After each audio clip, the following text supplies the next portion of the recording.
So, dito si Mary Mar. Ay, yung palampasin. Nadlasahan mo na? Oo, pero Wait. yun lang ulitin ko. Kaso hindi ko siya makuha. Hindi na raw reaction. Hindi, wala, ulitin natin. Bakit ganyan? Hindi ko Diba? din alam. Alam mo, Purple, no? bakit Purple. parang hindi na siya kagaya nung nakita Parang ko yung- sa vlog. Sige daw. Ang lambot. Sarap. Ano ka lang? Ang lambot. Kahit taga Bicol po ako, hindi po talaga Yan, ako first time, nakaka-experience. first time. Ayun! Basag! Ang dami ng kamay ko! Dahil po yan sa pili. Tanggalin. Ay, hindi ka tanggalin ba? Oo.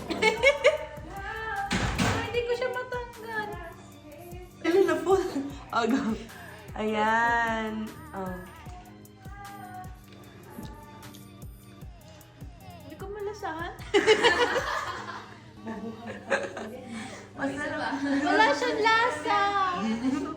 Para may pagka-milky yung ano niya, lasa niya, di ba?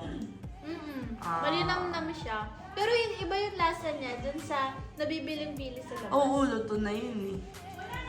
Okay, kaya pala nag-iba yung lasa niya kasi niluluto siya. Ayan. I love Bicol.